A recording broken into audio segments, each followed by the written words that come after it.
హర హర Mahadeva Shambho Shankara. So friends, నేను previous వీడియోలో చెప్పాను నాగసాధు దర్శనం దొరికితే చాలా బాగుండు అని. లక్కీలీ మాకు ఈ అనుగ్రహం దొరికింది. ఇద్దరు నాగసాధుల దర్శనం దొరికింది. అందులో ఒక్కరు మాత్రం వీడియో అండ్ ఫోటో మాత్రం అలౌ చేయలేదు. ఒక సాధువు గారు మాత్రము ఆయన పర్మిషన్ ఇచ్చారు. అయితే ఆయనతో ఫోటో దిగే భాగ్యం కలిగింది. ఈయన బ్లెస్సింగ్స్ తీసుకున్నాము. వీళ్ళు మహాస్నానం అంటే రాజస్నానం first day of Kumbh Mela start అయిన రోజు నుంచి 12 days వరకే ఉంటారంట. వీళ్ళు 12 days తర్వాత ఎక్కడ వెళ్ళిపోతారో తెలియదు. మళ్ళీ 12 yearsకి మాత్రము మళ్ళీ కుంభమేళాకి మాత్రమే వీళ్ళ దర్శనం కానీ అనుగ్రహం కానీ దొరుకుతుంది. We felt very very happy and so blessed feeling it is. This is Watchtower.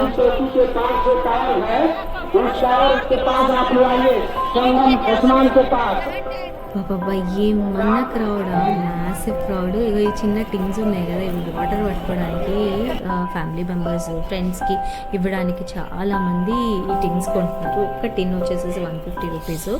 ఆ వాటర్ పవిత్రత ప్రతి ఒక్కరికి అందజేయాలనేసి అందరి ఆ ఇంటెన్షన్ చాలా బాగా నచ్చింది నాకైతే. అండ్ చూసారు కదా, అసలు యాక్చువల్లీ మేమే పొద్దున వెళ్తున్నాము, తక్కువ ఉంటుంది క్రౌడ్ అని అనుకున్నాం. కానీ surprisingly looking at this crowd అయితే అసలు షాక్ అయిపోయాను నేను. అండ్ స్పెషల్లీ ఇంకా దీనికన్నా క్రౌడ్ సంగమంలో ఉంది. అంటే ఇప్పుడు ఇంకా మేము నడుస్తున్నాము, ఆ సంగమం దగ్గర తక్కువ ఉంటుందేమో అని అనుకున్నాం. కానీ సర్ప్రైజింగ్లీ అక్కడైతే ఆల్మోస్ట్ చాలా మంది వచ్చేసేసారు. బ్రహ్మకాలంలోది ఏదైతే ఆస్పీషియస్ టైంలో స్నానం చేయాలో స్నానం అయిపోయింది.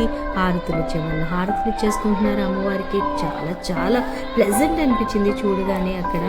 నిజంగా అసలు వండర్ఫుల్ ఎక్స్పీరియన్స్ ఇది. నేనైతే అనుకోలేదు నేను ఇక్కడికి వచ్చేస్తాను అనేసి. బికాస్ మధ్యలో ఈ క్రౌడ్ అని అసలు వెళ్ళలేము అని ఇవన్నీ విన్నాను. కానీ అవన్నీ డెఫినెట్లీ ఆ టైంకి ప్రాబబ్లీ అవన్నీ నిజంగా ఛాలెంజెస్ ఫేస్ చేసి ఉంటారు. I'm not denying it.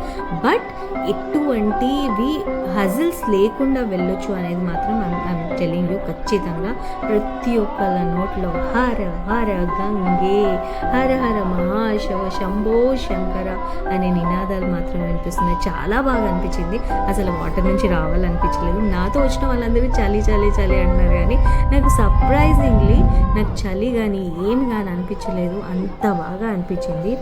Auspicious time బ్రహ్మముహూర్తంలో చేసుకోవాలి, లైక్ 4 o'clock నుంచి అట్లా చేసుకోవాలి అన్నారు. కాబట్టి వెళ్ళాము, దర్శనం అయిపోయింది.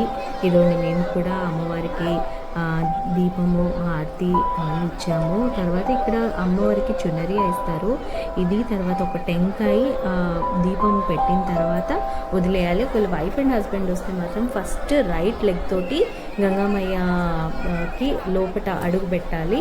దాని తర్వాత కొబ్బరికాయ పట్టుకొని 5 dips చేసి కొబ్బరికాయని నీళ్ళల్లో వదలాలి. దాని తర్వాత నార్మల్గా మీరు స్నానం చేసుకోవచ్చు అనేసి ఇక్కడ ప్రీస్ట్ వాళ్ళు చెప్పారు. సో దాని ప్రకారంగా మేము చేసాము. చాలా చాలా చాలా అద్భుతం ఇది. నేను చెప్తున్నాను కదా, this is like life time achievement నాకు, నా ఫ్యామిలీకి. చాలా బ్లెస్డ్గా అనిపిస్తుంది.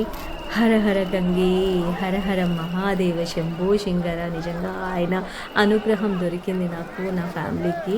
మా ఇంట్లో వాళ్ళందరూ సంతోషంగా ఉండాలి. ప్రతి ఒక్కళ్ళు ఈ భూమి మీద అంత సుఖశాంతితో ఉండాలి అనేసి కోరుతున్నాను. ఇది మార్నింగ్ సన్ రైజ్, అక్కడ ఇంత క్రౌడ్ ఉంది. ఇది దర్శనం అయిపోయిన తర్వాత మేము మా టెంట్లో దిగిన ఫొటోస్. హర హర మహాదేవ.